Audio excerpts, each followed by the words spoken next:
Hello, my name is Gary Wenstrup. I'm an adjunct professor at the College of DuPage in Lifelong Learning, and I'm going to share a video presentation today with the history of the Beatles song Yesterday.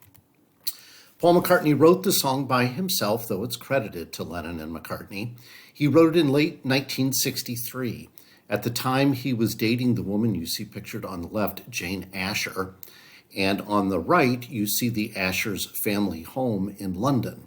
They allowed Paul to live there. He had a small room on the third floor, and it's there that he wrote the song Yesterday. I use the term wrote loosely because Paul fully admits that he dreamed the song. He woke up one morning with the chords and melody in his head. He immediately went to the piano, which was in his room, and worked out the chords. But he said, quote, "It came too easy." He thought it was a song he had heard somewhere else. So he first goes to John and he says, "Have you heard this melody before?" And John says, "No." And Paul goes to others, including George Martin. He said, "George, you know a lot of songs. Do you recognize this melody?" And everybody told him, no, it sounded original. So with that in mind, Paul sort of kept the melody and knew he had written an original melody. At this point, he didn't have the words, so he had to have some dummy words just to help him remember the melody.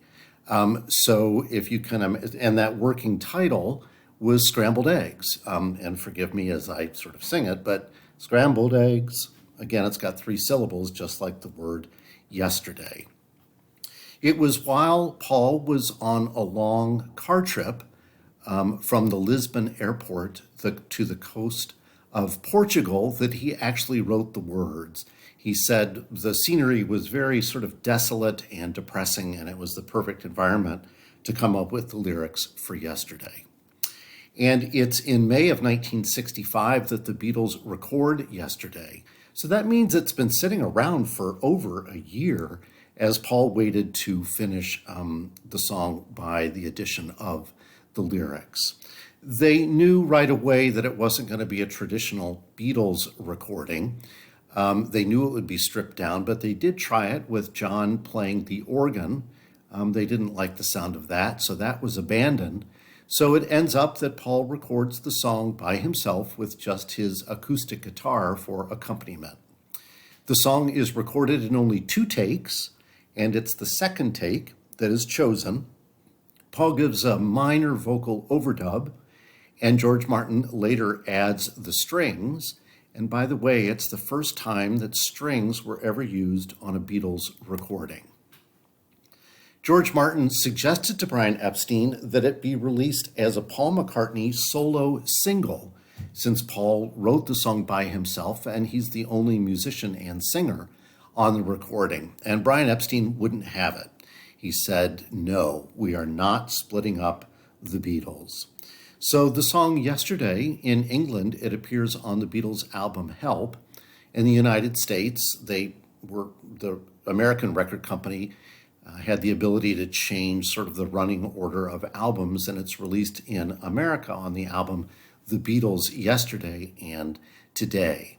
So in England, Brian Epstein had said there's no way we'll release that as a single, but he didn't have the same authority in America. So American Beatle label, Capitol, did release Yesterday as a single. And you would think that perhaps Paul McCartney would be angry that his song wasn't released as a single, but Paul was okay with it. He said, "We were a rock and roll band and the song wasn't." And whether it was released as a single in England or not, it is now the most recorded song of all time. Over 3,000 different artists have recorded a version of Yesterday. John had a funny comment about the song Yesterday. As you may know, when famous people go into bars or restaurants where there's a musician of some sort, that musician, as a tribute, will often play a famous song of that particular person that entered the bar or restaurant. And John explained that he and Yoko had gone to a restaurant in Spain, and there was a violin player that played Yesterday as he entered. And John explained to the fella after signing his violin that he didn't write yesterday. The fella didn't really understand him because of language differences. But John did add, as an observation, but I guess he couldn't have gone from table to table playing I Am the Walrus. So I am unable to play yesterday for copyright reasons. So I urge you to please go to your music source, be it Spotify or your CD collection or your album collection, and play a version of the most recorded song of all time, Yesterday. Thank you for tuning in.